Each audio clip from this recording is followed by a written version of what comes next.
Tiga, sobat baca sekalian, kita akan langsung memulai saja acara Ngobrol 16 Bedah Budu pada kali ini. Baiklah, pernahkah Mas Mbak sekalian itu merasa hidupnya merasa terasa stagnan, padahal sudah berusaha lebih keras untuk maju atau merasa perlu menekan tombol reset untuk memulai kembali kehidupan? Assalamualaikum warahmatullahi wabarakatuh. Waalaikumsalam warahmatullahi wabarakatuh. Salam sejahtera untuk kita semua, Om Swastiastu, Namo Buddhaya, salam kebajikan. Selamat sore Sobat Baca sekalian, apa kabarnya? Semoga senantiasa diberikan kesehatan dan juga keselamatan, dan juga semoga cuaca di tempat masing-masing cerah ya. Meskipun cuacanya mungkin ada yang kurang cerah ataupun sudah hujan, tapi semoga dengan kehadiran forum ini dapat menjadi salah satu penyemangat kita untuk menyambut weekend, karena kita akan bersama-sama selama 1 jam ke depan untuk membahas salah satu buku yang sangat menarik menurut saya, sangat bisa mindful dan juga menemani kita di masa-masa yang mungkin berat bagi kita, yaitu mengenai buku Life Reset karya Kak Senja Rendiani. Baik, untuk itu kita juga sudah hadir beberapa sobat baca di sini ya. Ada dari teman-teman Mas Mbak dari Klub Pembaca Buku DPR RI. Selamat sore Mas Mbak semua. Wih, sangat luar biasa ya. Sampai mengadakan nonton bareng acara Nobras ke ini. Sangat luar biasa. Selamat bergabung untuk klub pembaca buku teman-teman DPR RI ini. Semoga bisa menjadi insight dan juga kegiatan yang bermanfaat ya untuk kita semua. Kita juga sudah ada Kak Jaya Setiawan Gulo dari Biro PLI. Selamat bergabung Kakak. Semoga itu bisa menjadi mindful dan juga semangat untuk kita semua. Baik, sedikit mengenalkan kepada sobat baca yang mungkin baru bergabung, apa sih kegiatan Ngobras itu? Ngobras adalah kegiatan ngobrol bareng sobat baca Kemenq Library, yaitu adalah salah satu agenda rutin dari klub buku internal Kemenq. Nah, jadi untuk teman-teman, Mas Mbak yang ingin join, sobat baca yang ingin join, untuk bisa dapat langsung bergabung di link yang sudah disediakan di kolom chat, dan juga untuk teman-teman seperti yang tadi saya sebutkan tadi, kalau misalnya emang berkenan dan juga memungkinkan untuk dapat mengaktifkan kameranya dan dapat menggunakan virtual background yang telah disediakan. Jadi untuk hari ini, seperti yang tadi saya sudah sebutkan, kita akan membedah salah satu karya ataupun salah satu hasil karya dari penerbit Gerasindo, yaitu Live Reset karya Kak Senja Rendiani yang sudah hadir juga bersama kita. Nah, untuk sobat baca sekalian, kita akan membagi acara ini menjadi 2 sesi. Yang pertama adalah kegiatan bedah buku yang akan saya pandu selama mungkin 20 menit, atau mungkin siapa tahu bisa kurang dari 20 menit, karena kita akan mengalokasikan waktu yang tersisa itu untuk mengadakan sesi Q&A, sesi tanya jawab, sesi cerita, sesi curcol kepada Kak Senja yang sudah hadir di sela-sela kesibukannya pada hari ini. Dan kalau misalnya teman-teman nanti di akhir acara, kita akan menyediakan juga voucher senilai 50.000, voucher Gramedia senilai 50.000 untuk tiga orang pemenang yang story-nya merupakan story terbaik. Jadi jangan dilupakan untuk membuat story sehabis ini. Baik itu ketika acara berlangsung ataupun setelah acara berlangsung. Karena nanti akan kita pilih 3 pemenang terbaik untuk mendapatkan voucher Gramedia senilai Rp50. Rp50.000. Dan juga jangan lupa nanti di story-nya itu untuk meng-tag @grasindo_id, @kemenqlib, dan juga @lokawistara.beacukai. Baik, tanpa berlama-lama lagi ya, untuk sobat baca yang sudah bergabung dan juga Kak Senja yang sudah bergabung, mari kita memulai bedah buku terlebih dahulu tentang buku Live Reset karya Kak Senja Rendiani ini. Saya izin untuk share screen ya, Bapak dan Ibu sekalian.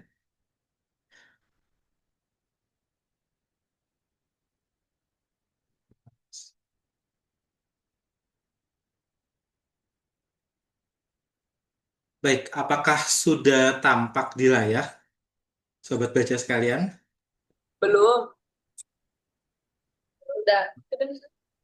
Sudah tampak? Sudah. Sudah ya, baik. Baik, kita akan membahas mengenai apa sih isi buku Life Reset ini. Jadi untuk buku Life Reset ini merupakan buku yang terbit dari penerbit Gerasindo yang diterbitkan oleh Kak Senja Rendiani. Nah, kita kenalan dulu nih ya dengan Kak Senja itu seperti apa.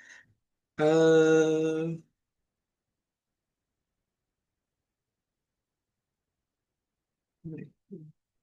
Baik, Kak Senja Rendiani atau Sherly Senja Rendiani, mungkin sebagian dari kita itu merasa atau mungkin mengira kalau misalnya nama Senja adalah nama panggung ataupun nama pena ya. Tetapi Senja merupakan kata-kata yang mungkin sering disandir oleh teman-teman kita pecinta puisi, pecinta buku, pecinta kopi, anak senja seperti itu kan.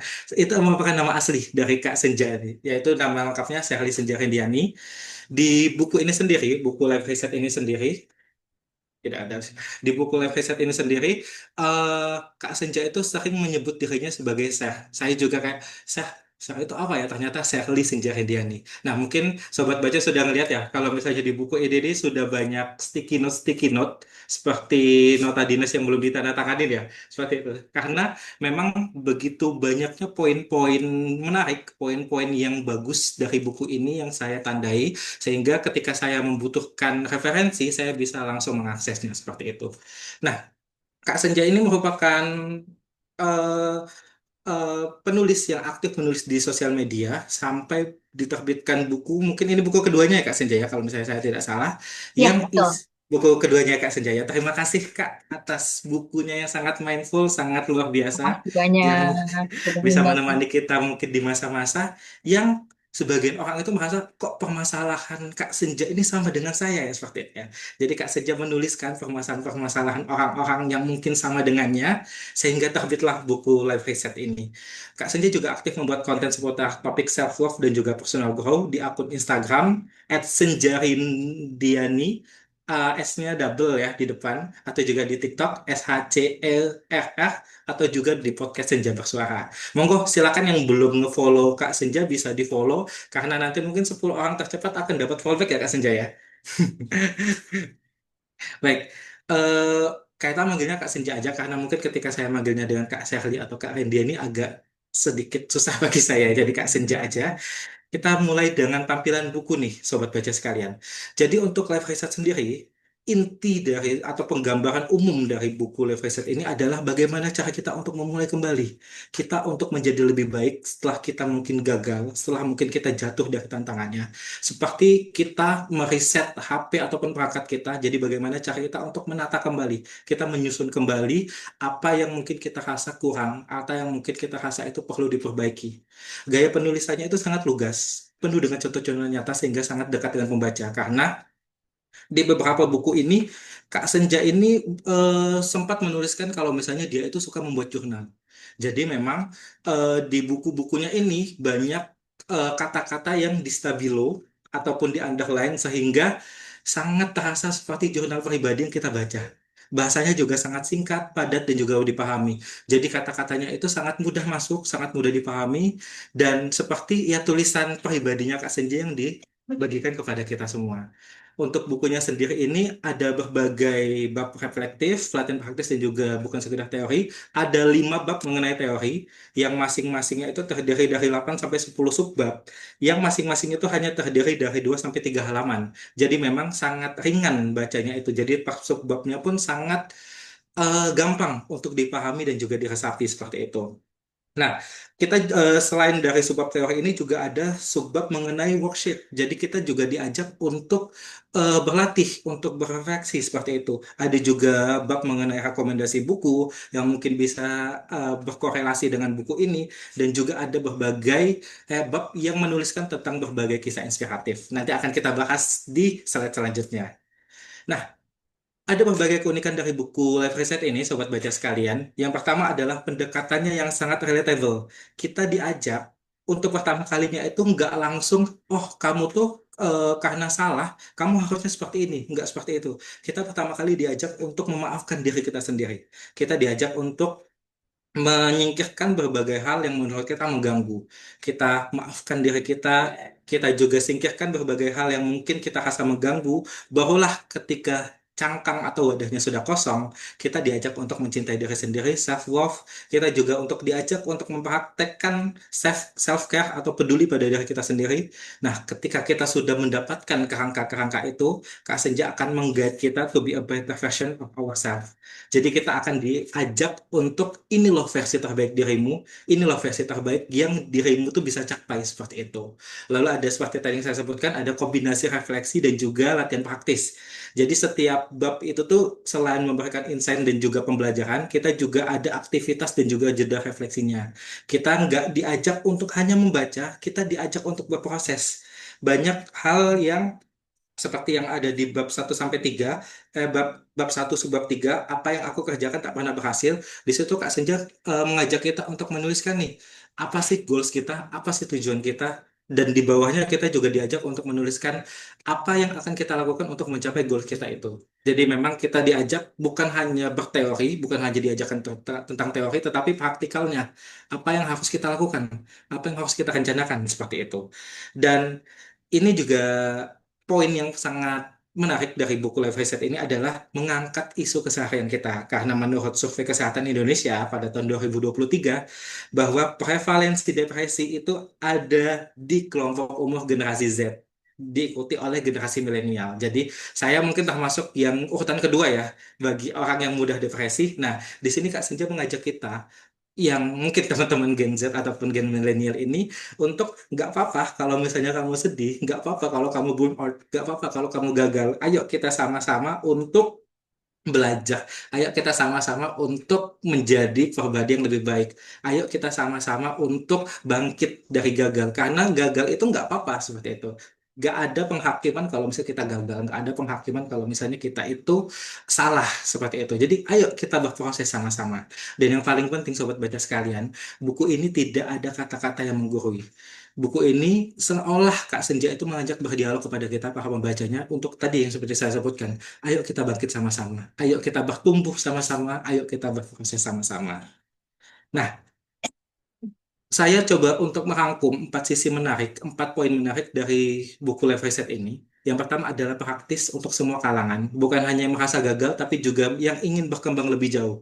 Karena saya percaya orang yang gagal itu tidak lebih buruk daripada orang yang terjebak dalam zona nyamannya. Ketika kita gagal, kita mendapatkan motivasi untuk bisa bangkit kembali. Tetapi kalau misalnya kita terjebak dalam zona nyaman kita, kebiasaan itu yang membuat kita sebenarnya tidak berkembang kemanapun. Nah, di sini sangat cocok untuk teman-teman, sobat baca yang mungkin setiap harinya gagal atau yang mungkin setiap harinya kok hidup saya seperti ini aja ya seperti itu. Jadi buku Life Reset ini bisa menemani keseharian yang mungkin terdengar biasa-biasa saja itu.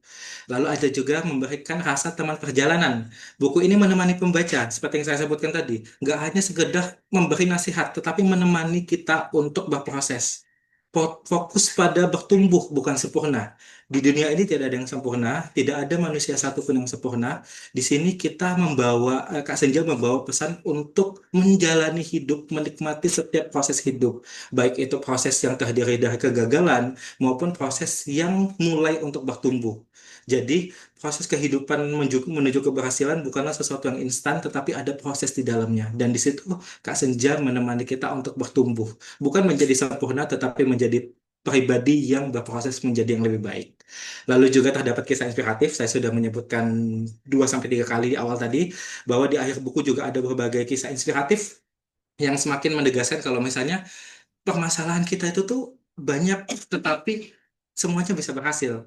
Kalau misalnya mereka bisa, kenapa saya tidak seperti itu? Dan juga berbagai rekomendasi buku yang bisa menjadi referensi untuk menambah pengalaman membaca sobat baca sekalian.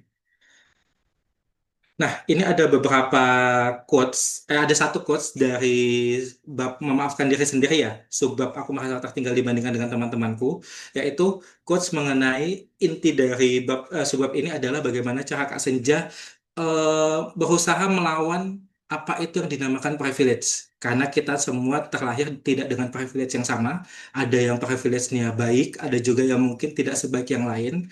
Kalau misalnya ini kenapa saya meng-highlight ini mungkin merupakan salah satu bagian dari perjalanan hidup saya. Saya dan Kak Senja ini sama-sama, mungkin ya kesamaan itu adalah sama-sama sudah merantau, sudah berpisah dari keluarga itu dari SMP. Kenapa dari SMP? Karena mungkin eh, kebetulan kuasa dari yang Allah Subhanahu wa taala itu adalah mengajarkan saya untuk berproses. Saya dari SMP itu sudah berpisah dari keluarga untuk mengejar beasiswa pendidikan karena mungkin kondisi dari keluarga saya itu tuh tidak sebaik dengan teman-teman yang lain. Jadi saya berusaha untuk meringankan beban keluarga saya dengan mengejar pendidikan beasiswa demi beasiswa pendidikan seperti itu, mungkin saya adalah pribadi yang mungkin harus berlari lebih keras, berjalan lebih jauh, berlari lebih kencang, dan juga untuk bisa terbang lebih tinggi. Apakah itu salah? Tidak masalah. Yang salah itu adalah bagaimana kalau misalnya kita mengeluh atas apa yang orang lain dapatkan. Bukan tanya kepada diri kita sendiri apa yang bisa kita lakukan. Jadi tidak apa-apa untuk hidup tidak berprivilege karena kita tidak bisa memilih di mana keluarga kita lahir. Kita tidak bisa memilih kondisi keluarga di mana kita lahir. Yang bisa kita pilih adalah bagaimana cara kita menyikapinya. Seperti fungsi dari dikotomi kendali ya. Kalau misalnya dari Pak Henry Manampiring itu adalah kita harus belajar mengontrol apa yang bisa kita kendalikan seperti itu. Lalu ini juga ada salah satu quotes dari jadi di buku Life Reset ini ada berbagai macam kata-kata, ada berbagai macam kata-kata dari penulis-penulis hebat, penulis-penulis yang luar biasa. Salah satunya adalah loving yourself is giving yourself what you want someone else to. Mencintai diri sendiri berarti memberikan dirimu apa yang kamu harap orang lain kasih ke kamu. Jadi mungkin kita sebagian itu tuh merasa, wah, aku tuh harus baik kepada orang lain, aku harus perhatian kepada orang lain, tetapi kita jarang untuk menanyakan kepada diri kita sendiri. Apakah kita butuh perhatian yang demikian? Apakah kita juga butuh rasa sayang yang demikian seperti itu? Dan di buku ini juga ada berbagai macam buku-buku yang sudah dijadikan referensi juga oleh Kak Senja, ada dari Filosofi Teras, ada juga Berani Tidak Disukai, Atomic Habits, dan juga banyak lainnya. Jadi monggo untuk sobat baca sekali lagi ya, yang ingin berproses, yang ingin bertumbuh, yang ingin apa ya, kalau misalnya bahasa milenialnya tuh dipupuk secara online oleh Kak Senja melalui buku ini, monggo bisa dibaca buku Life Reset ini. Nah, ini ada salah satu kisah inspiratif ya. Seperti yang tadi saya sebutkan, saya akan membahas salah satunya yaitu Huruf Cadel R menang lomba puisi. Nah, mungkin sobat baca sempat ngeh dengan kondisi saya juga. Saya terlahir dengan kondisi yang istimewa karena saya juga cadel di huruf R. Tetapi apakah itu menghalangi saya? Itu merupakan hal yang saya pelajari juga dari buku ini bahwa apa yang dianggap mustahil untuk oleh orang lain bisa jadi justru hal yang paling mungkin bisa kita capai. Jadi mungkin ada yang beranggapan, wah dirimu itu cadel, dirimu itu tuh ngomong tuh nggak jelas, ngomongnya itu belibet, kosakata dan juga intonasimu tuh nggak jelas, dirimu tuh nggak bisa menjadi public speaker, dirimu nggak bisa menjadi MC atau host. Tetapi di balik semua itu semua, justru mungkin itulah hal yang mungkin paling bisa kita capai, bergantung dari perspektif mana kita melihatnya seperti itu. Nah, kesimpulannya Sobat Baca sekalian, kalau misalnya Sobat Baca membutuhkan jeda, membutuhkan menata ulang arah dari kehidupan ini, dan juga ingin memulai kembali sesuatu dengan lebih tenang, buku ini bisa menjadi panggilan awal untuk Sobat Baca sekalian. Karena seperti kata penulis Kak Senja Rendiani, bertumbuh selalu dimulai dari sini. Dari diri kita sendiri. Buku ini bukan hanya untuk dibaca, tetapi untuk dihidupi. Karena kita akan berproses sama-sama, bertumbuh sama-sama. In the end, selamat bertumbuh dan juga selamat menikmati perjalanannya. Mungkin itu yang bisa saya sampaikan. Terima kasih sekali lagi saya ucapkan kepada Kak Senja atas karyanya yang sangat luar biasa. Terima kasih atas waktunya juga untuk mungkin bisa nanti share bersama kami. Dan dari saya cukup mungkin kepada sobat baca yang ingin menanyakan berbagai hal kepada Kak Senja, yang ingin menceritakan kisah hidupnya, yang mungkin ingin curcol, monggo kami persilakan. Bisa mengikut raise hand atau bisa langsung bergabung di eh, chatnya juga bisa seperti itu. Monggo kalau misalnya ada yang ingin bertanya, ada juga yang ingin bercerita, tidak apa-apa. Mungkin dimulai dari saya dulu ya. Mungkin Kak Senja, Ya, makasih baik. banyak loh Mas Wawan. Aku terharu loh mendengar reviewnya yang sangat komprehensif sekali dari tiap babnya sampai kesimpulan. Makasih banyak.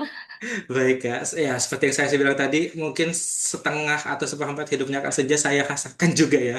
Kita mulai dari awal mengejar pendidikan, kita juga dari awal bagaimana cara untuk struggling. Terima kasih atas karyanya sekali lagi Kak Senja. Mungkin sekedar pembuka ya dari pertanyaan-pertanyaan ini. Mungkin Kak Senja bisa menceritakan kenapa memilih kata riset, kenapa memilih kata live reset. Padahal kalau misalnya di banyak artikan, live reset kan bisa berarti juga menghapus apa yang sudah ada dan memulai yang baru seperti itu. Mungkin bisa diceritakan sedikit latar belakang kenapa memilih kata live reset ini, Kak Senja. Ya, jadi sebenarnya tuh judul awalnya tuh panjang banget. Aku gak lupa, sampai aku lupa. Bahkan aku lupa sendiri draft awalnya itu ketika aku mengajukan ke Grasindo itu bukan bukan live reset gitu judulnya. Cuma setelah aku akhirnya menulis terus mulai merenung lagi apa ya judulnya yang bisa sebenarnya mewakili dari keseluruhan isi buku ini kayak gitu. Hmm. Sampai akhirnya ketemulah suatu momen di mana laptop aku nih udah mulai sering ngehang.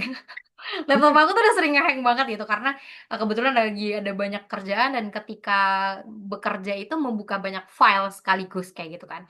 Dan terus tiba-tiba nggak tahu nih tiba-tiba di otak kepikiran aja dapet ilham gitu ya. Dapet ilham, dapet inspirasi. Oh iya ya. Kayaknya ini tuh apa yang terjadi pada device kita sehari-hari, smartphone kita, laptop kita itu tuh seperti cara bekerja otak kita. Karena saat ini kita hidup di era post information di mana informasi di media sosial tiap hari kita buka di HP tuh sampai penuh gitu kan otaknya. Bahkan rasanya sudah mulai sering sekali kita sampai lupa ketika tengah mengerjakan sesuatu. Misal kita lagi mau ke kamar gitu ya. Awalnya tuh ke kamar mau ngambil apa gitu. Ternyata pas sudah sampai buka pintu kamar kayak oh iya ya, aku tadi mau ngapain ya gitu. Aku tadi mau ngambil apa ya. Dan itu sering juga terjadi di aku. Nah, setelah aku riset juga salah satunya itu tuh salah satu bentuk atau tanda bahwa mindfulness kita tuh sudah mulai berkurang dan penyebabnya apa gitu? Penyebabnya karena attention span kita berkurang. Attention span itu kan kita berkonsentrasi gitu ya. Perhatian cara kita berapa lama durasi kita bisa berkonsentrasi dengan fokus yang penuh. Dengan adanya medsos, dengan adanya konten-konten pendek di TikTok, Instagram Reels dan Hmm. lain-lain, itu tuh membuat kita sulit untuk berkonsentrasi dan lain-lain. Dan efeknya itu bukan hanya pada pekerjaan, tapi juga kehidupan sehari-hari dan bagaimana cara kita melihat diri kita kayak gitu. Nah, kepikiran riset tadi adalah aku tuh kebetulan memang punya kebiasaan ketika menulis sesuatu itu selalu membawa analogi. Analogi benda mati ke kehidupan kita gitu sebagai makhluk hidup. Kenapa? Karena dengan pakai analogi itu menurut aku lebih mudah untuk menyampaikan pesan yang pengen aku sampaikan ke orang lain. Karena kan kalau kita pakai pakai analogi itu hal-hal yang dekat dengan sehari-hari gitu ya. Seperti aku mencontohkan soal laptop tadi yang ngehang, handphone yang ngehang kayak gitu. Orang tuh merasakan juga gitu sehingga bisa nyambung dengan apa yang aku sampaikan. Akhirnya dapatlah inspirasi dari situ, tarik benang merahnya ke buku yang tulisan yang aku tuangkan gitu di buku Life Reset, oh iya, bagaimana kalau buku ini memakai kata riset gitu untuk menggambarkan bahwa kehidupan kita di mana era informasi ini yang pertama otak kita RAM-nya udah mulai berkurang kayak gitu ya ketika memproses informasi itu yang pertama. Kemudian yang kedua, ketika ini juga terinspirasi dari beberapa orang yang sering DM aku atau mungkin di komentar juga bertanya soal, "Kak, aku tahu nih, aku udah salah kayak gitu. Aku tahu nih, aku perlu berubah kayak gitu, tapi aku bingung mulai dari mana." Jadi kata berubah, berubah itu kan sering banget kita pakai ya. Kata-kata berubah, "Aku pengen berubah," kayak gitu, "Aku pengen berubah," kayak gitu, itu sering banget dipakai. Cuma kebanyakan orang juga bingung, "Aku tahu aku harus berubah, cuma nggak tahu nih harus mulai dari mana." Saking mungkin banyaknya yang pengen diubah gitu ya, nggak tahu nih hal pertama yang harus dilakukan apa. Sehingga mengambil kesimpulan dari sana, analogi, kemudian, personal experience, akhirnya muncullah ide tadi menggabungkan kata riset sebagai analogi device tadi, dengan apa yang harus di-riset, life, itu kehidupan kita gitu. Sehingga sebenarnya life reset ini tuh, bisa aku bilang sebagai buku panduan atau buku resep gitu ya, untuk orang-orang yang udah punya niat ingin berubah, tapi bingung, berubahnya tuh mulai dari mana, kayak gitu. Jadi kurang lebih kayak gitu, asal mula dan background-nya untuk kata life reset. Oke, baik. Terima kasih Kak Senjaya atas penjelasannya. Kalau misalnya memang ya itu ya, riset itu kita bagaimana cara kita menata ulang seperti itu ya. Oke, kepada sobat baca sekalian, ada yang ingin bertanya? Mungkin dari sobat baca teman-teman Mas Mbak di klub pembaca buku DPR RI mungkin ada yang ingin bertanya? Izin bertanya, kedengaran saya suara kelas? Eh, Jelas, tapi mungkin sedikit lebih dekat Ibu ya, biar bisa lebih Ini ini nanya nih. baik. Halo, saya Mario, Maria Juli, ingin bertanya, tapi sebelumnya kedengaran ya suaranya? Kedengaran lumayan jelas Kak. Monggo. Terima kasih buat Kak Senja bukunya, terima kasih juga kepada Mas Taufan yang membawakan tadi reviewnya dengan bagus sekali. Banyak sekali poin-poin baik yang saya dapatkan tentang kerja keras, tentang komitmen juga ya, mencapai titik ini benar-benar bagus. Tapi yang mau saya kepikiran tadi waktu dengerin Mas Taufan ngomong, saya ingin bertanya. Mungkin ini pertanyaannya ke Mas Senja atau ke Mas Taufan juga boleh. Eh, Kalau hidup Mbak Senja atau Mas Taufan bisa di reset, bagian mana yang paling ingin diperbaiki? Karena kepikiran tentang riset ini. Eh, apa ya? Terus apa hal yang benar-benar nge-trigger Mbak Senja? Kayaknya aku harus bikin buku tentang ini. Seperti itu. Terima kasih. Baik. Monggo. Terima kasih atas Ini Kak. Siapa Mas mau? Taufan dulu ya, aku jadi pengen dengar perspektif Mas Taufan juga deh. Oke, baik. Terkait dengan riset ya. Eh, Aduh, sebenarnya susah ya, susah-susah gampang ya pertanyaan terkait dengan bagian mana yang mau diriset ya. Tetapi mungkin ketika bagian yang mungkin saya coba riset ya, saya izin dulu ya Kak Senjaya, saya coba silakan, untuk jawab silakan. dulu. Kalau mungkin dari saya adalah bagaimana saya meriset di mana waktu di mana saya menyalahkan orang tua saya. Dalam artian orang tua atau keluarga di mana sempat terpikirkan dalam hati saya itu seperti kayak kenapa saya terlahir di keluarga seperti ini, seperti itu loh. Sempat terpikir seperti itu, makanya kayak sempet di jalan seperti itu, makanya ketika mungkin waktu bisa diulang, waktu bisa di reset seperti itu kan, saya ingin menghapus memori itu karena sebegitu tidak bersyukurnya saya diberikan kesempatan untuk hidup, kesempatan untuk bertumbuh, tetapi saya malah dalam tanda kutip menyalahkan karena mungkin saya merasa tidak seberuntung orang lain. Mungkin itu Kak Senja kalau dari saya. Monggo dari Kak Senjanya. Ya, sama sih. Sebenarnya aku kalau misalnya minta di riset waktunya, ya Allah, aku minta lahir dari keluarga yang kaya.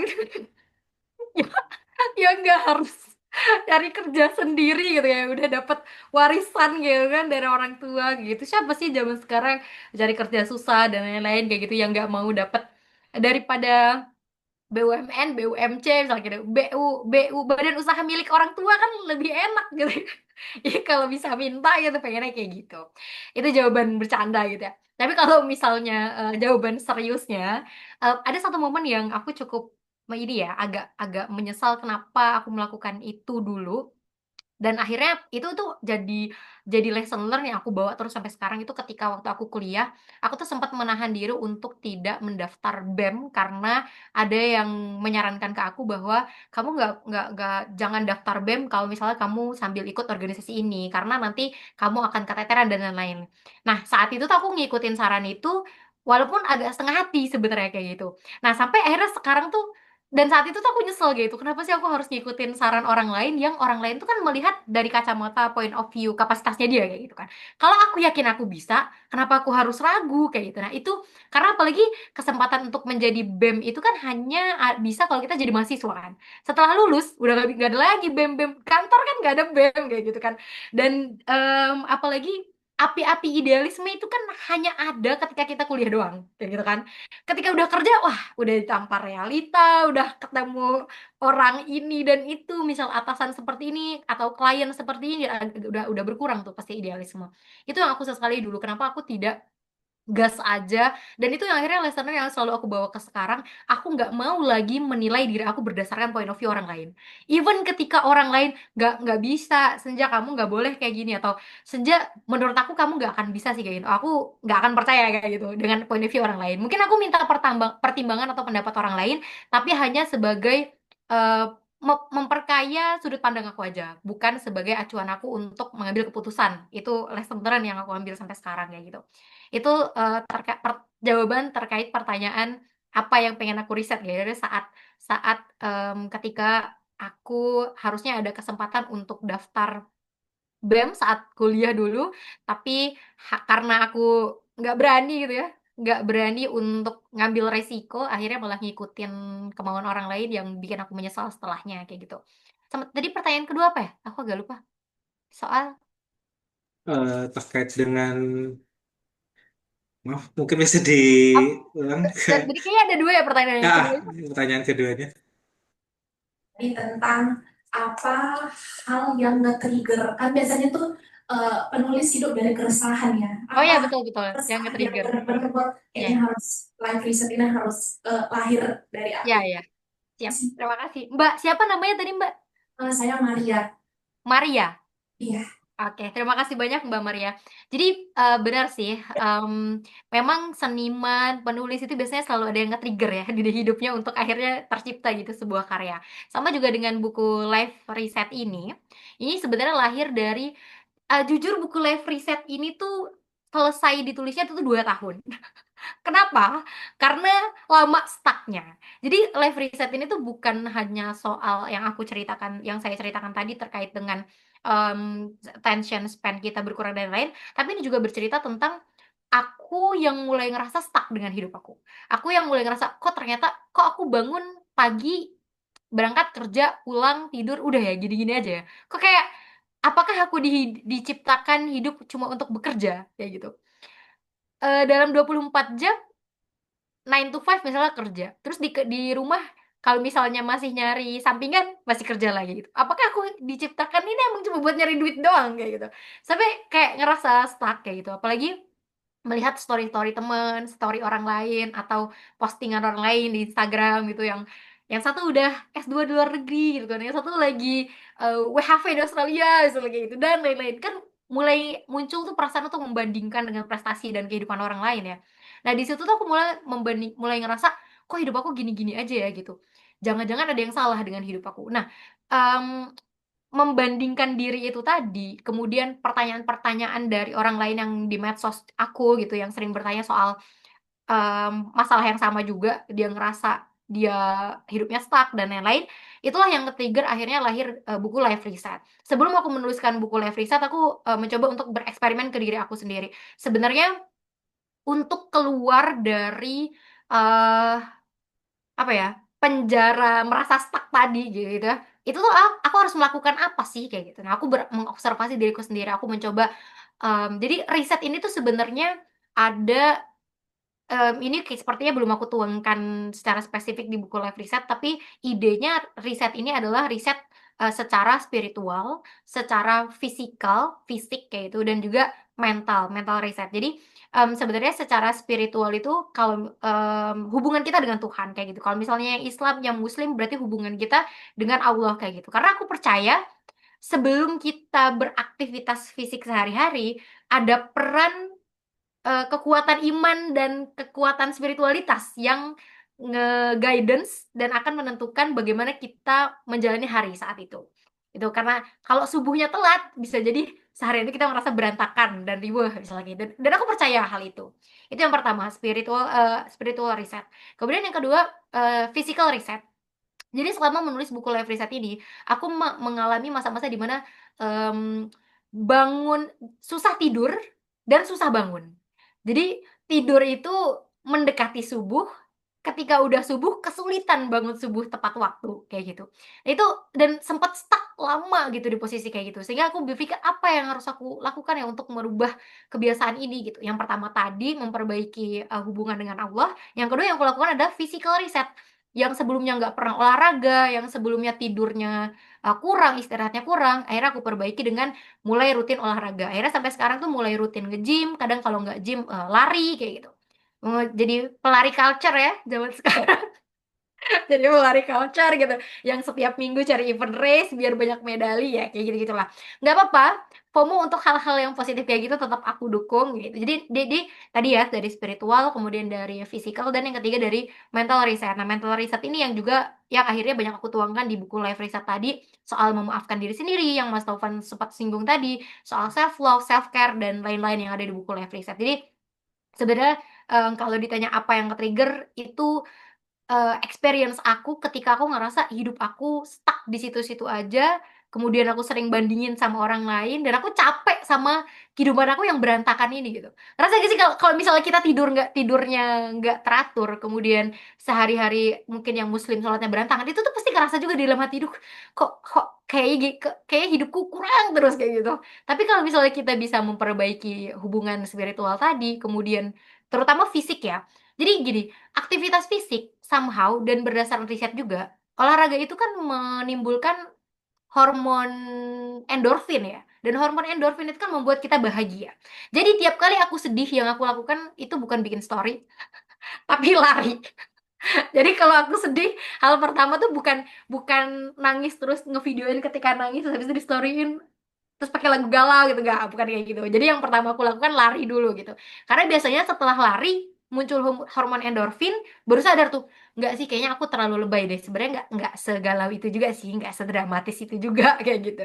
Jadi nah, pengalaman hidup tadi, kemudian aku observasi cara-caranya di dalam hidup aku yang works, dan cara-cara yang works tadi akhirnya aku tuangkan dalam buku Life Reset dengan harapan orang lain bisa belajar dari sana dan tahu ketika menghadapi kehidupan yang sedang berantakan harus ngapain, kayak gitu. Semoga menjawab ya, Mbak Maria. Terima kasih banyak loh pertanyaannya.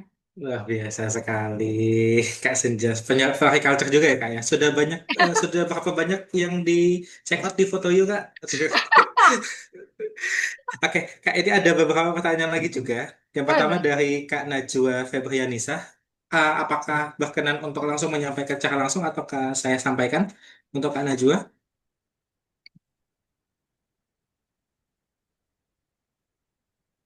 Oh, halo, oh mungkin ada kendala. Nanti coba saya sampaikan intisarinya, Kak ya. Ya. Jadi untuk Kak Najwa ini adalah dianya itu mengalami stuck atau hampir kehilangan diri sendiri ketika berproses dan menyelesaikan pendidikan. Nah, di situ dia sudah belajar untuk banyak hal secara perlahan, tetapi ketika sudah mulai men-set up menjadi sesuatu yang terbaik, itu ternyata dia merasa, wah langkahku ini nggak gampang nih. Aku ternyata berat nih langkahnya ini.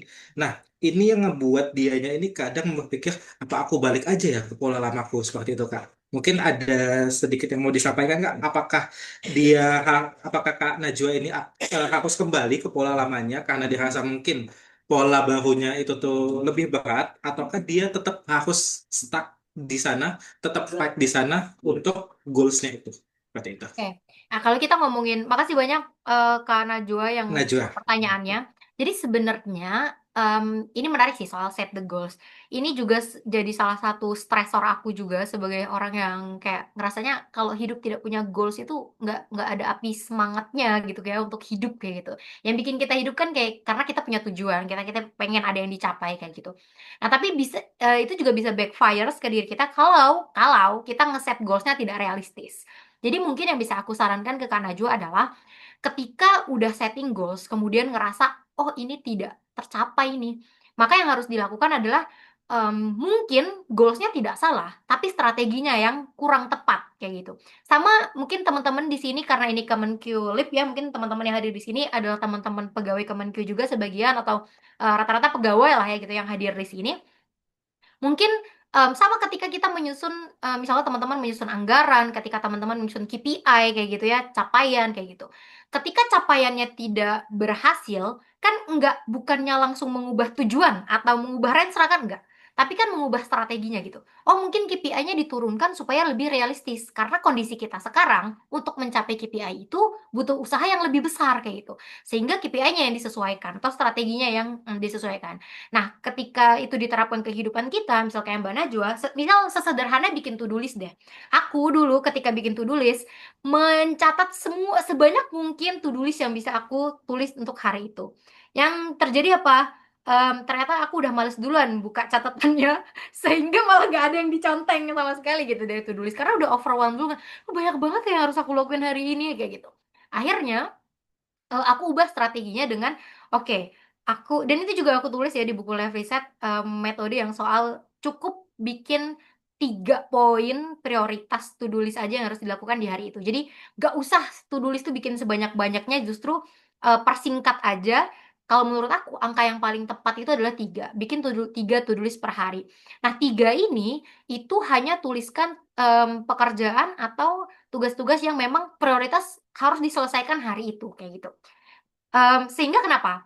3 itu tuh di otak tuh nggak kelihatan banyak gitu. 3 tuh bukan angka yang besar kayak gitu. Sehingga yang pertama itu nggak membebani otak kita untuk ngerasa aduh capek nih ada banyak tulis nggak gitu. Kalau 3 tuh kan sedikit ya, cuma 1, 2, 3 gitu.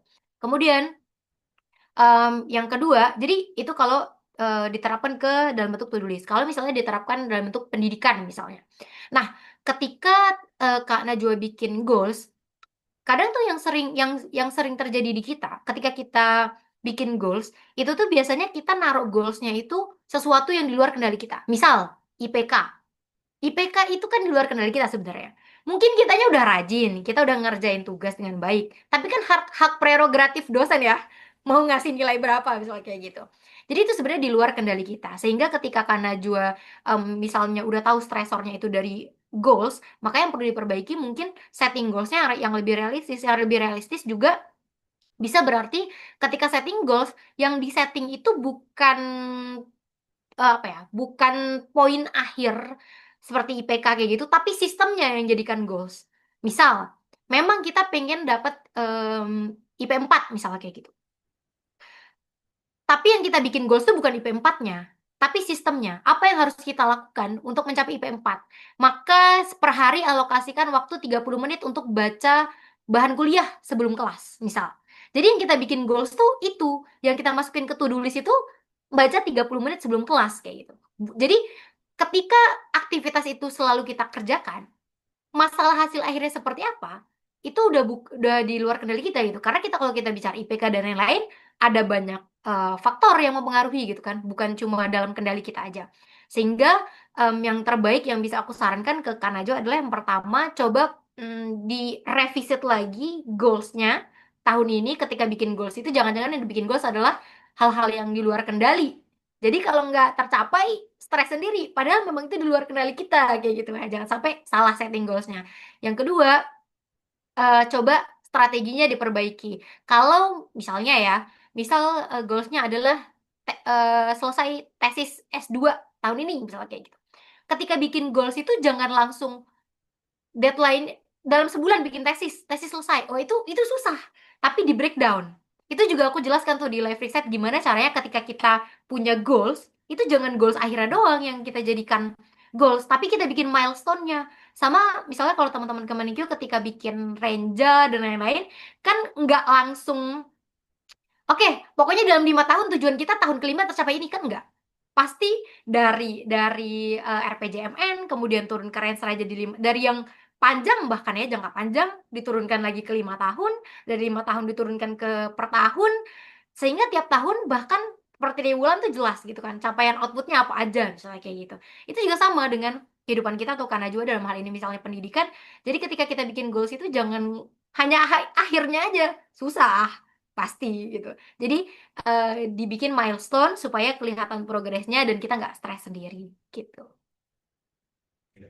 Baik, semoga bisa menjawab ya Kak Najwa ya, untuk jangan apa ya, jangan berhenti di goals yang sudah kita set up ya Kak ya. Ya, Kita harus tetap fight. Nah, ini ada dari teman kita lagi dari klub pembaca buku DPR, ada Resen, mungkin bisa di open mic. Ya, Assalamualaikum warahmatullahi wabarakatuh. Wah, Perkenalkan, nama saya Farah Dia Yasmin. Saya dari KPR DPR. Pertanyaan saya seputar ini, Mas.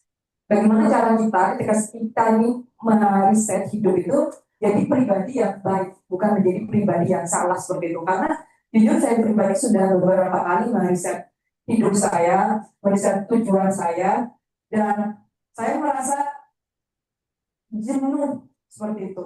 Saya merasa saya tidak berhasil, dan saya merasa saya kenapa kok sekalipun saya sudah mengecil beberapa goals yang saya tulis sebelumnya, saya masih merasa jenuh. Saya masih merasa ada yang kurang, masih merasa ada yang merasa yang diperbaiki. Kemudian kalau saya berpindah tujuan kembali, berpindah bidang kembali, berubah restoran seperti yang disampaikan oleh Mbak Senja seperti itu. Bagaimana cara saya kalau saya mau meriset hidup, saya bisa menjadi pribadi yang benar, tepat, dan juga bahagia seperti itu untuk menjalani hidup ini. Terima kasih. Wassalamualaikum warahmatullahi wabarakatuh. Waalaikumsalam warahmatullahi belum wabarakatuh. salah. Betul. Oke, Mbak Farah, aku mau ngobrol sambil ngobrol dikit nih. Definisi benar, tepat, baiknya menurut Mbak Farah itu seperti apa? Oh ya. Jadi kalau menurut saya kan selama ini merasa harus melakukan segala sesuatu, misalnya dalam saya orang hukum ya Mbak ya, background orang hukum. Jadi kalau semisalnya harus selesai tepat waktu mengerjakan tugas A pada pukul 8, Ya saya langsung dengan pukul 8, tapi kalau lewat dari pukul 8 saya merasa saya tidak mengerjakan dengan baik. Saya seperti itu orangnya. Kalau misalnya pada tahun 2025 saya harus ke Australia misalnya, dan unfortunately saya tidak ke Australia seperti itu. Saya merasa, oh saya bukan orang yang berhasil, saya belum berhasil. Seperti itu yang saya, ketepatan waktu, ketepatan tempat, dan segala macam itu yang saya pertimbangkan sebagai benar, tepat, seperti itu. Oke, makasih banyak Mbak Farah. Jadi sebenarnya ini yang aku sampaikan tadi soal cara kita point of view ketika setting goals gitu. Kalau misalnya seperti yang Mbak Farah sebutkan tadi, kalau yang kita setting adalah misal akhir hasil akhirnya aja, itu akan bikin kita stres. Dan rasanya mungkin itu yang membuat Mbak Farah merasa sulit untuk puas dengan hidup yang Mbak Farah jalani. Karena itu juga yang terjadi sama aku. Ketika aku kuliah kayak gitu, ketika aku ya sekitar 2 2 3 tahun yang lalu lah gitu. Aku tuh ketika biasanya di awal tahun aku selalu punya buku agenda, dan di buku agenda itu aku tulisin di tahun ini aku pengen mencapai apa aja kayak gitu. Dulu yang aku tuliskan tuh, misalnya sebagai konten kreator yang aku tulis adalah pokoknya tahun ini pengen dapat 200.000 followers kayak gitu. Tahun depan pengen dapat 100.000 subscribers misalnya kayak gitu. Itu kan angka sifatnya dan hasil akhir sifatnya. Padahal untuk mencapai itu semua faktornya banyak sekali. Algoritma bisa berubah, perilaku audiens bisa berubah gitu. Sama yang misalnya Mbak Para contohkan tadi, ketika ngeset bikin jadwal pokoknya jam jam 8 dari mengerjakan pekerjaan dari jam 8 sampai jam 12 siang, pokoknya pekerjaannya harus udah selesai. Taunya ternyata di kantor tiba-tiba ada atasan atau ada rekan bertanya yang lain, sehingga mungkin mendistraksi dan lain, sehingga target yang kita set di awal misalnya jadi terganggu dan lain-lain gitu. Nah, kalau kita setting goals-nya itu bikin targetnya itu hanya hasil akhirnya aja, maka itu rentan membuat kita pertama merasa capek, kedua ngerasa nggak puas karena sulit untuk tercapai. Maka yang bisa aku sarankan adalah coba ganti targetnya itu bukan hasilnya, tapi sistemnya tadi. Misal Mbak Farah merasa uh, pengen ke luar negeri, misalnya setting setting goals-nya itu pengen traveling ke luar negeri gitu ya di tahun ini. Maka yang dijadikan goals-nya bukan bukan eh, katakanlah bukan tujuan negara dan harus berangkat di tahun itu. Tapi misal aku bikin setting, oh tahun ini aku pengen ke Korea deh. Aku udah menghitung nih, kalau ke Korea itu budgetnya misalnya katakan 25 juta.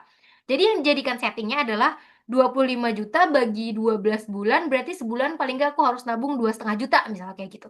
Yang dijadikan goalsnya, oh oke, aku harus nabung 2,5 juta. Tidak harus dalam artian berangkatnya. Walaupun nice kalau misalnya bisa tercapai di saat itu juga. Jadi kadang yang bikin kita tidak puas itu karena kita setting goals hasil akhir yang kalau misalnya kita telusuri, sebenarnya hasil akhir itu tuh ada faktor di luar kendali kita yang bisa menentukan apakah kita bisa mencapai hasil itu atau tidak kayak gitu. Kalau apalagi kalau misalnya goalsnya traveling ke luar negeri ya, ada banyak faktor ya. Apalagi keadaan geopolitik sekarang yang sangat tidak pasti. Misal tiba-tiba bisa ditolak, tiba-tiba orang Indonesia nggak bisa ke US, misalnya kayak gitu, atau tiba-tiba orang Indonesia nggak bisa kemana gitu. Apakah kita mau menyerahkan kebahagiaan kita ditentukan berdasarkan faktor yang di luar kendali kita, kayak gitu kan? Kan itu yang jadi pertanyaan. Apakah kita mau mengizinkan orang lain menentukan kepuasan kita terhadap hidup kita sendiri, kayak gitu. Jadi yang pertama bisa aku sarankan mungkin coba evaluasi lagi selama ini ketika bikin target, apakah target itu uh, pure dari aktivitas yang bisa Mbak Farah kendalikan kayak gitu. Artinya kalau misalnya sistem tadi kan bisa kita kendalikan berapa kali kita menabung, berapa nominal kita menabung, atau frekuensi kita membaca buku misalnya kayak gitu. Itu bisa kita kendalikan kayak gitu kan. Tapi kalau kita setting goals-nya itu dari hal-hal yang banyak faktor luar yang bisa mempengaruhi hasil akhir tadi dan kita jadikan goals, itu ujung-ujungnya kita stres sendiri dan kita ngerasa nggak puas sama hidup kita. Kemudian mungkin juga yang bisa aku sarankan selain soal setting goals tadi, itu soal kita perlu ini sih ya, aligning dengan tujuan manusia diciptakan itu sebenarnya kita tuh buat apa kayak gitu. Karena kadang ketika kita terlalu terlena dengan standar baik dan benarnya dunia, kita jadi stres sendiri. Karena yang menentukan standar baiknya dunia siapa? Manusia. Kayak gitu kan. Dan setiap manusia, aku nanya standar baik dan tepatnya Mbak Farah, mungkin aku nanya standar baik dan tepatnya ke Mas Taufan bisa beda lagi kayak gitu kan. Menurut Mas Taufan mungkin standar baik dan tepat itu yang penting sholat 5 waktu kamu sudah jadi orang baik. Nah, ada juga kayak gitu kan yang seperti itu. Sehingga masalah standar baik dan tepat itu mungkin kita juga perlu aligning dengan keyakinan kita secara kalau aku sih karena aku sebagai seorang muslim aku mencoba untuk channeling keyakinan aku juga dengan sebenarnya tujuan kita diciptakan sebagai manusia itu untuk apa kayak gitu. Mungkin itu yang bisa aku jawab ya. Semoga semoga menjawab Mbak Farah. Terima kasih banyak pertanyaannya. Baik, terima kasih Kak Senja. Berarti terkait dengan dikotomi kendali Kak ya? Yes, Ada betul. kaitannya Itu dengan salah satu dikotomi kegiatan kendali dari terkait Kotomi. dengan Nah, hal itu. Baik, Kak Senja ini ada 2 sampai 3 pertanyaan lagi. Mungkin agak sedikit lewat dari jam 3 nggak apa-apa ya Kak ya? oke oke. Baik, untuk pertanyaan berikutnya ini dari Kak Rizka. Monggo kepada Kak Rizka, apa kamu menyampaikan secara langsung atau nanti saya coba sampaikan intisarinya? Baik, coba saya sampaikan ya Kak. Terkait dengan apa yang Kak Rizka coba tanyakan yaitu apakah kalau misalnya mereset hidup itu harus gagal dulu atau harus punya goals dulu sehingga kita harus mereset hidup dan juga kalau misalnya kita life reset untuk melawan arus apakah kita akan menghadap bagaimana cara kita untuk menghadapi banyak pertanyaan jadi misalnya kayak kita mencoba menjadi sesuatu yang berbeda gitu ya kan pasti banyak pertanyaan tuh nah bagaimana cara kita deal with it. Ya. Jadi pertanyaan apa harus gagal dulu? Enggak dong, enggak harus gagal dulu dong. Masa ya harus gagal dulu baru di reset kayak gitu. Maksudnya sebenarnya gini, reset ini di saat kita merasa kita butuh berubah, disitulah sebenarnya kita butuh meriset kehidupan kita. Dan riset itu dalam artian nggak harus ganti, maksudnya gini, kalau bahasa anak game nggak harus langsung ganti skin gitu ya, nggak harus kayak gitu. Jadi bisa aja mungkin eh, senjatanya aja yang dirubah, misal kayak gitu kan. Kita nambah senjata baru, misal kayak gitu kan kalau di Mobile Legends. Aku nggak tahu sih bahasa bahasa bahasa Mobile Legends apalagi. Pokoknya jadi gini, istilah riset itu sebenarnya hanya hanya bahasa yang digunakan untuk, menggambarkan suatu kondisi aja kayak gitu ya, ketika kita pengen berubah. Kalau ditarik tidak sedip itu dalam artian kita harus gagal dulu baru riset, enggak juga, kayak gitu.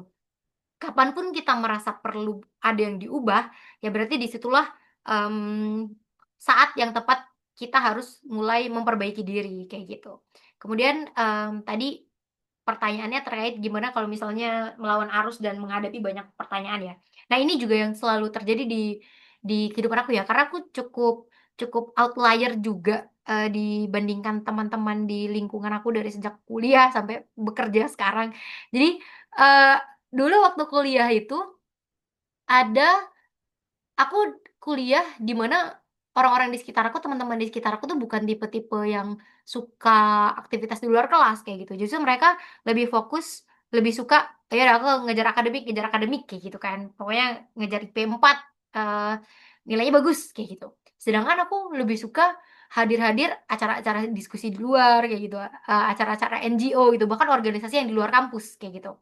Nah, aku sulit mencari teman karena bisa dibilang bukan melawan arus sih, cuma cabang jalan yang berbeda dan sepi kayak gitu di sana. Nah, somehow memang itu adalah harga yang harus dibayar kalau kita mau, mencapai goals kita yang kenyataannya memang tidak banyak orang lalui kayak gitu jalannya. Itu memang memang risiko dan harga yang harus dibayar aja kayak gitu.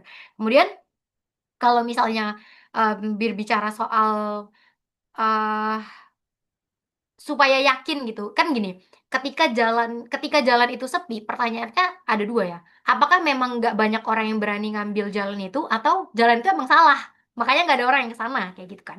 Makanya harus dijawab dulu, jalannya salah apa enggak itu dengan cara cross check dengan, hukum agama yang teman-teman yakinin. Yang kedua dengan hukum, negara, kayak gitu, melanggar apa enggak, kayak gitu kan. Kalau misalnya katakanlah mencuri kayak gitu kan. Mencuri ada banyak nggak orang di sana? Nggak ada, nggak banyak orang yang ambil jalan mencuri kayak gitu. Kenapa? Ya karena memang salah kayak gitu. Atau yang kedua, misalnya, bekerja teman-teman kan di sini mungkin, di Kementerian Keuangan rata-rata PNS ya. Misal PNS sambil bikin konten misal kayak gitu. Banyak nggak yang melakukan? Nggak begitu, mungkin ada sekarang, tapi nggak begitu kayak gitu. Sepi jalannya. Tapi salah nggak? Oh nggak melanggar hukum juga kayak gitu kan, nggak melanggar agama juga enggak gitu, boleh-boleh aja kayak gitu. Nah jadi biasanya yang aku lakukan adalah yang pertama ketika aku sadar bahwa jalan ini sepi dan banyak risiko misalnya, itu cross check dulu sebenarnya ini salah apa enggak kayak gitu. Secara objektif. Kalau ternyata tidak salah, maka aku laluin aja, aku pilih jalan itu, aku ambil jalan itu dengan mitigasi risiko tentunya. Karena mau nggak mau, apapun yang kita ambil, keputusan apapun yang kita ambil dalam hidup pasti ada harganya ya. Maksudnya harga itu dalam artian bukan bukan uang ya, bukan uang yang dibayar, tapi katakanlah teman-teman di sini mungkin ada yang kuliah yang kerja sambil S2 misalnya kayak gitu. Nggak banyak orang yang kerja sambil S2 karena kan capek. Harganya yang harus dibayar apa? Harus capek, banyak waktu tidur yang akhirnya kepotong karena harus ngerjain tugas dan lain-lain kayak gitu. Jadi kalau misalnya pertanyaannya gimana cara menghadapinya sih, yang pertama aku harus paham dulu meskipun sepi jalannya, tapi ini bukan jalan yang salah. Yang kedua, aku menyadari dan memahami berkali-kali ngomong ke diri aku sendiri, aku sering self talk gitu sih, sering afirmasi ke diri sendiri kayak nggak apa-apa, memang memang ini harga yang harus aku bayar untuk mendapatkan goals yang aku inginkan. Kurang lebih kayak gitu. Semoga menjawab Mbak Rizka. Terima kasih Kak Senja. Ini ada dari Kak Amelia Lestarina. Mungkin monggo bisa disampaikan. Setelah itu kita ada satu pertanyaan penutup ya Kak ya. Nanti Oke, Pak. bakal nanti setelah. Monggo kepada Kak. Ya, terima kasih Mas Tovan. Izin satu aja sih pertanyaan mungkin ya. Kami kan sebagai ASN gitu dengan banyaknya pekerjaan sehari-hari, mungkin kami melihat peer kami atau atasan kami mungkin banyak yang mendapat pekerjaan yang tidak sesuai job desk misalnya yang pertama. Kalau misalnya seperti itu, kami itu susah untuk menolak apakah ada seni untuk menolak atau bolehkah menolak atau tidak bolehkah menolak. Mungkin gitu. Terus habis itu kalau misalnya kita memiliki teman, mungkin kalau misalnya saya ditanya untuk saya sendiri mungkin saya bisa gitu. Kalau misalnya saya udah banyak pekerjaan nih di sini, saya bisa berdalih, Pak, saya menyelesaikan ini dulu ya, tolong deadline yang ini nanti diselesaikan nanti gitu. Tapi tidak semua orang bisa untuk berkata seperti itu. Nah, kalau misalnya saya mau menceritakan ini ke teman yang sama sekali tidak bisa menolak, jadi dia burn out saat pekerjaan itu, bagaimana caranya mengubah mindset? Walaupun saya juga tahu mengubah mindset seseorang itu, meriset mindset seseorang juga susah ya, seseorang lain maksudnya. Kita hanya bisa mengubah diri sendiri, tapi apakah yang bisa kita lakukan, apa yang bisa kita lakukan untuk membantu teman kita ini supaya tidak burn out? Mungkin pertanyaannya satu seperti itu, Mbak. Makasih. Ya, makasih banyak Mbak Melia. Ini kita jadi konsultasi karir ya. Ya, aku coba sharing dari pengalaman aku ya. Aku juga pernah menghadapi mungkin dalam kasus aku adalah menghadapi brand kayak gitu ya. Ketika dikasih briefnya, eh, dikasih briefnya ternyata ketika aku udah bikin videonya dia minta revisi yang keluar brief, keluar jalur yang ini sebenarnya udah di luar job desk aku kayak gitu. Nah, yang pertama soal menolak ya. Kalau menurut aku sih, menurut aku kita semua punya value, kita semua punya kepentingan kayak gitu. Nah, punya boundaries itu penting dan menolak itu menurut aku nggak apa-apa kayak gitu. Memang betul, pada akhirnya ketika kita mau menolak harus ada seninya gitu supaya ketika kita menolak orang lain juga ngerasa yang mereka rasakan, kesan yang mereka dapetin tuh bukan kita jahat atau gak suka ke mereka, tapi memang ini boundaries yang kita tetapkan kayak gitu. Nah, sebenarnya yang sudah Mbak Emilia lakukan tadi itu salah satu contoh seni menolak yang baik ya, dengan nggak langsung bilang enggak, tapi kita bilang dulu kan kondisinya. Oh ya Pak, saya mengerjakan ini dulu gitu, karena sehingga atasan tahu kayak gitu bahwa kita sedang punya kesibukan lain. Itu em, sudah baik. Kalau menurut aku sih ya itu sudah baik untuk dilakukan seni yang pertama kayak gitu. Seni yang kedua yang mungkin bisa dicoba. Kalau aku sih biasanya yang aku terapkan adalah mencoba komunikasi asertif aja ya. Jadi asertif itu bagaimana cara kita mengkomunikasikan kondisi kita seperti apa. Jadi ketika aku menghadapi suatu konflik atau berkonfrontasi dengan orang kayak gitu dihadapkan dengan percakapan yang sulit, biasanya aku menjawab itu dengan struktur seperti ini. Yang pertama, acknowledge. Yang kedua, sampaikan kondisi kita. Yang ketiga, aksi kita akan seperti apa, rencana aksinya. Jadi yang pertama acknowledge itu artinya begini, ketika atasan mungkin misalnya ngasih job desk dan lain-lain yang kita ngerasa itu sebenarnya bukan job desk kita, mungkin bisa diawali dengan, oh ya terima kasih Pak, sudah percaya sama saya untuk mengerjakan tugas yang ini. Itu bagian acknowledge. Karena kita berterima kasih. Atasan itu ngasih kerjaan ke kita kan biasa karena dia percaya kan. Dan kepercayaan itu tidak didapatkan oleh semua pegawai pasti. Kayak gitu. Mungkin itu yang pertama kita apresiasi gitu. Kemudian yang kedua, kita sampaikan kondisi kita. Tapi mohon maaf sekali Pak, mungkin kalau misalnya butuh untuk cepat, kondisi saya saat ini sedang mengerjakan bla bla bla bla bla bla bla bla yang mungkin butuh sekian jam untuk diselesaikan hari ini, misalnya kayak gitu. Atau untuk hari ini saya masih ada banyak PR yang harus diselesaikan, misalnya kayak gitu. Dan terakhir, actionnya seperti apa? Kalau mungkin misal Bapak butuh untuk cepat, mungkin saya bisa merekomendasikan teman saya. Misalnya yang memang kita tahu itu sebenarnya job desk tim mereka. Misalnya kayak gitu kan. Memang job desk-nya tim mereka. Karena kan kalau kita ngerasa itu bukan job desk kita, artinya ada tim yang sebenarnya menurut kita lebih cocok kan job desk-nya ke tim mereka kayak gitu. Jadi next action-nya apa? Kalau kita rekomendasikan ke tim lain misalnya yang kita rasa itu lebih cocok job desk-nya ke tim mereka. Atau kalau misalnya kita ngerasa nggak apa-apa kita yang ngerjain, cuma nggak bisa cepet ya, itu berarti itu disampaikan di bagian penutupnya bahwa saya mungkin baru bisa mengerjakan besok atau lusa Pak, misal kayak gitu. Bagaimana Pak kira-kira gitu. Kalau aku sih biasanya ketika atasan misalnya atau partner kayak gitu atau klien ketika dia menyampaikan sesuatu yang aku ngerasa itu menyentuh boundaries aku akan sampaikan kondisi aku, lalu di akhir akan ditanya, gimana menurut Bapak? Sehingga kita nggak langsung nggak aku nggak mau nggak langsung kayak gitu. Saya seperti ini, gimana menurut Bapak? Ya kayak gitu sih. Gimana menurut Mbak, Ibu gitu, gitu. Itu yang biasanya aku praktekkan dalam menolak atau menyampaikan boundaries aku kayak gitu. Contoh juga misalnya kalau aku ngerasa aku dikontak di luar jam kerja kayak gitu ya.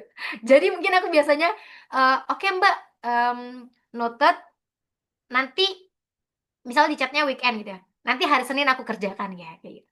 Jadi dia tahu gitu bahwa kita punya boundaries di weekend ya, ya masa iya kita hidup cuma buat kerja doang ya kan. Ngumpulin duit tapi duitnya nggak ada waktu buat menghabiskan duitnya kan gimana ya? Ya gitu lah. Jadi biasanya aku mencoba untuk mengkomunikasikan boundaries itu. Nah, persoalan soal ngubah mindset orang, kalau menurut menurut menurut aku Mbak Amelia, eh, kita harus belajar untuk menerima bahwa ada orang-orang yang memang sulit, nggak bisa memang kita ngubah orang lain. Mbak Amelia sudah pernah nonton film Sore, Bang? Iya, kayaknya kasusnya sama kayak gitu kan. Kita tidak akan pernah bisa mengharapkan seseorang berubah kalau memang dari dalam dirinya dia nggak bisa berubah. Nah, kalau yang aku terapkan biasanya, kalau dia memang teman dekat aku dan sahabat baik aku tipe orang yang berani dan berani bilang dan menasehati belak-belakan. Jadi aku akan ngomong gitu ke temen aku. Em, misalnya katakanlah sahabat aku namanya Mawar kayak gitu ya. Mawar, kamu kalau kayak gini terus, kamu bakalan nanti kamu disepelein orang lain, kerjaan kamu nggak habis-habis kayak gitu. Yang lain udah pada pulang sore, kamu masih ngadep laptop di kantor sampai malam, besok pagi kamu harus datang lagi gitu. Kamu bakal gini gini gini. Yakin kamu di kantor mau kayak gitu.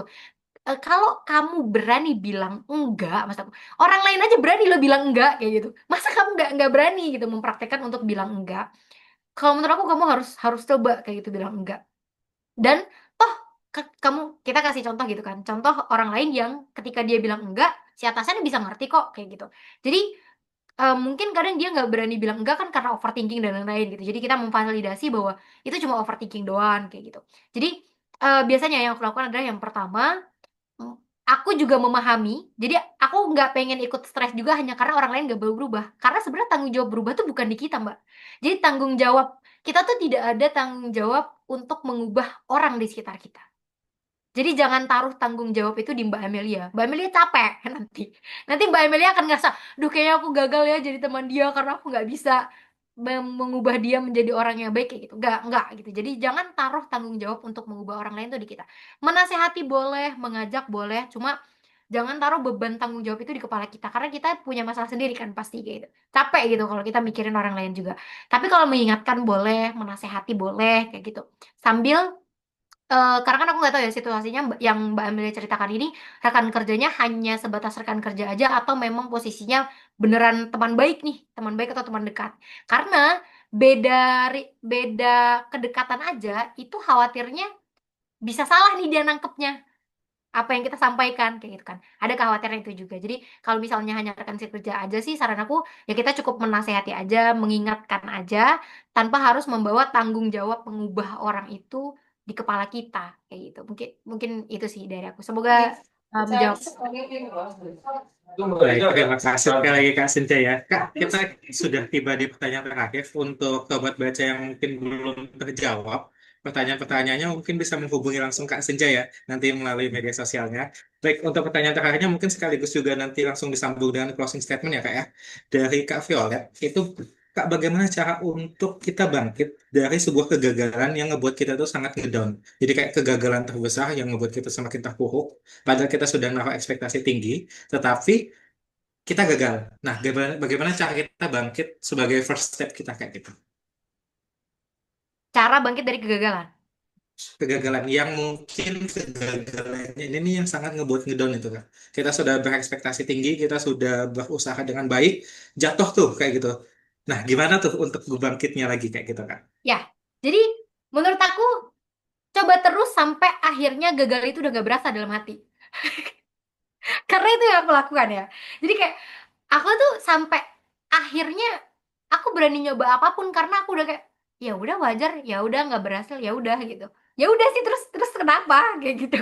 Jadi jadi aku tuh yang pertama yang bisa aku sarankan adalah terus coba sampai rasa gagal itu sampai hati kita tuh udah kebal gitu dengan menerima gagal.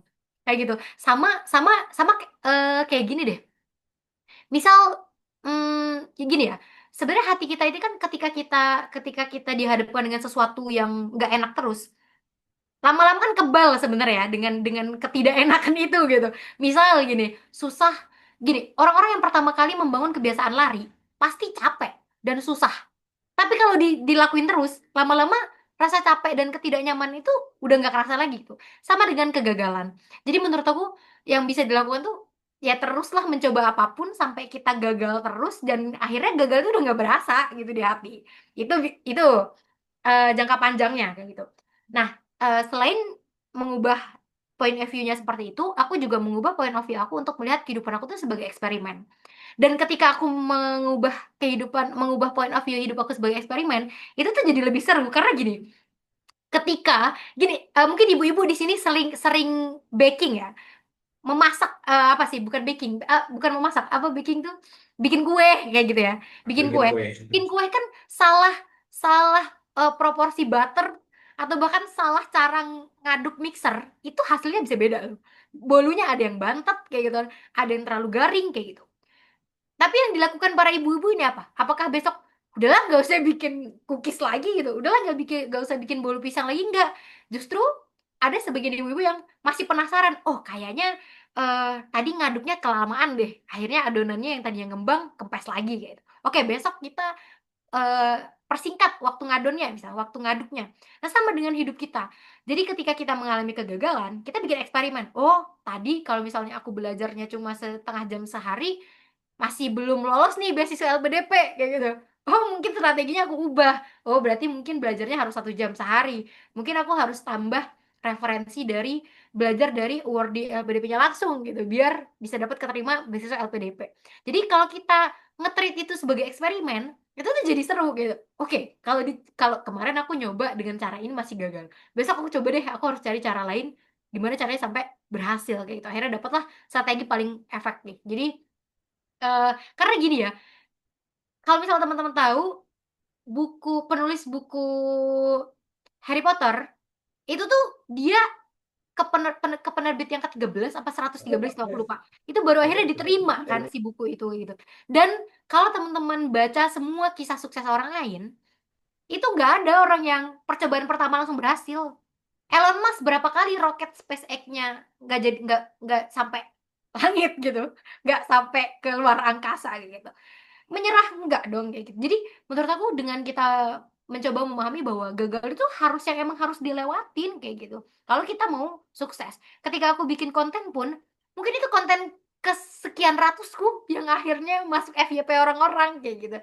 Apakah ada orang yang bikin konten hari pertama day one jadi konten kreator langsung viral? Nggak ada gitu. Kalaupun ada di FYP itu biasanya dia nggak niat FYP sebenarnya, tapi somehow works aja gitu, karena videonya lucu atau apa gitu dan lain-lain. Jadi menurut aku yang harus diubah tuh pertama mindset kita gitu, bahwa kegagalan itu bukan akhir dunia. Justru disitulah jalan dimana ketika kita nggak berhenti hanya karena gagal, disitulah muncul harapan untuk kita bisa sebuah mencapai sebuah keberhasilan kayak gitu. Mungkin itu ya, semoga menjawab. Baik, terima kasih. Beri tepuk tangan sobat belajar sekalian untuk Kak Senja, luar biasa sekali ya. Terima kasih Kak. Sekali lagi saya ucapkan terima kasih atas karyanya, Lab Research ini yang menjadi mungkin bisa menjadi teman kita semua untuk menjadi pribadi yang lebih baik, untuk bisa menemani berproses dan lain segalanya. Baik, sobat baca sekalian, tidak terasa sudah lebih dari 1 jam, sangat mindful, sangat berisi sekali ya diskusi kita pada sore hari ini. Saya ingatkan kepada sobat baca sekalian untuk dapat mengikuti challenge berhadiah voucher Gramedia senilai 50.000 untuk 3 orang dengan cara membuat story dari hasil diskusi kita pada hari ini yang akan nanti akan diumumkan pada Sabtu 26 Desember besok ya.